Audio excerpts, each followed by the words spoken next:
Hello बच्चों, अभी थोड़े दिन पहले ही नवरात्रि का त्योहार गया है और इस बार कोरोना की वजह से हम लोग गरबा खेलने भी नहीं जा पाए। आप लोगों को मिस तो होता ही होगा, तो आप लोगों ने घर पे गरबा खेला कि नहीं मम्मी पापा के साथ, वो जरूर बताना। नवरात्रि खत्म होती है और थोड़े ही दिनों में दिवाली आती है और आप लोगों को तो पता ही है ना कि दिवाली में पटाखे जलाने से एयर पोल्यूशन, नॉइज पोल्यूशन दोनों होते हैं, तो हमें पटाखे नहीं जलाने चाहिए। और इस सब के साथ इस साल तो दूसरा ध्यान भी रखना है कि ज्यादा भीड़ वाली जगह पे ना जाएं और अगर भीड़ वाली जगह पे गए तो भी मास्क पहन के जाएं और अपने हाथ सैनिटाइज करते ही रहें। किसी से हाथ ना मिलाएं, अगर बड़े मिले तो उन्हें पैर पड़ के नमन करें तो बहुत अच्छा लगेगा उन लोगों को। तो इसी तरह दिवाली भी हम स्वस्थ और सुरक्षित रह के मना सकते हैं। अब सुनते हैं आज की कहानी। आज की कहानी में है एक कौवा और एक लोमड़ी। एक कौवा सुबह से उड़ रहा था, यहाँ वहां खाना ढूंढ रहा था, लेकिन उसे खाना कहीं पे भी नहीं मिल रहा था।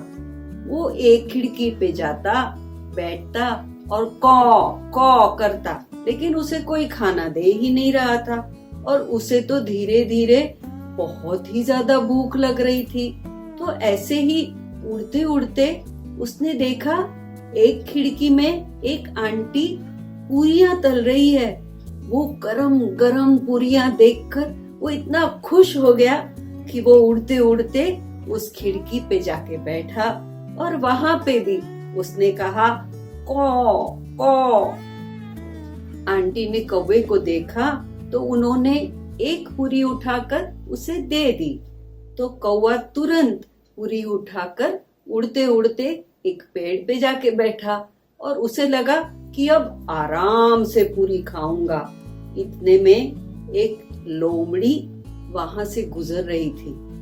उसे भी तो बहुत जोरों की भूख लगी थी और कौवे के मुंह में पूरी देख के तो वो बहुत खुश हो गई। तो उसने कहा कौवे को, कौवे भैया मेरे को थोड़ी पूरी दे दो ना।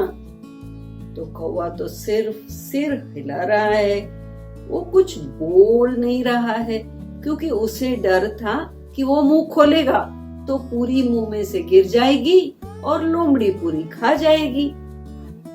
लोमड़ी तो बहुत चतुर थी, तो उसने सोचा कि इतनी आसानी से ये कौवा मुझे पूरी नहीं देने वाला है, तो मुझे कोई तरकीब सोचनी पड़ेगी।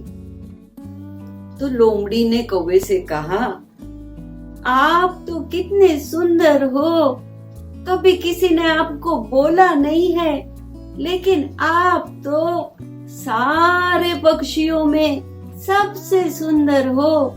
अरे आपके सामने तो मोर भी कुछ दिखता नहीं है, आपके जैसा कोई भी सुंदर नहीं है। ये सब सुन के कौवे ने सिर्फ सिर हिलाया, मुंह नहीं खोला। तो लोमड़ी ने सोचा कि थोड़ी और झूठी तारीफ कर देती हूँ। उसने कहा, आप तो सबसे चतुर हो, सारे पक्षियों में चतुर हो, आपको तो पक्षियों का राजा होना चाहिए था। इतना सुनने के बाद भी कौवे ने सिर्फ सिर हिलाया, मुंह नहीं खोला। लोमड़ी ने सोचा कि अगर इसका मुंह नहीं खुलवाऊंगी तो मुझे पूरी नहीं मिलने वाली है, तो उसका मुंह खुलवाने के लिए कुछ और ही कहना पड़ेगा। तो लोमड़ी बोली, आपकी आवाज, आहा, क्या सुरीला कंठ है आपका, आप तो कोयल को भी पीछे छोड़ देंगे।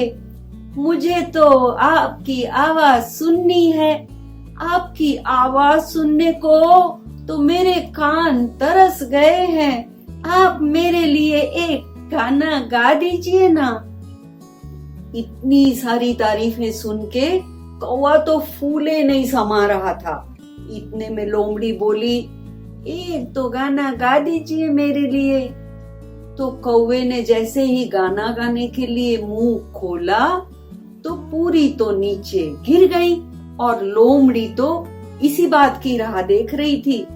उसने टपाक से पूरी पकड़ी और फटाक से भाग गई वहां से, और कौवा तो देखता ही रह गया और उसकी पूरी तो लोमड़ी लेके चली गई।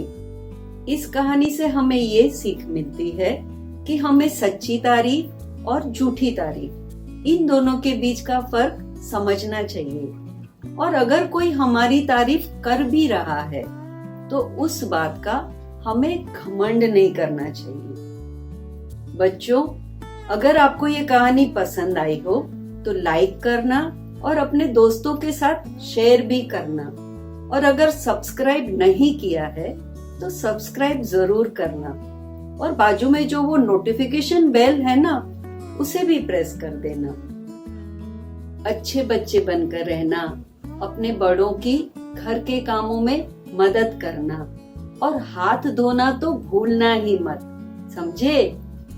बाय।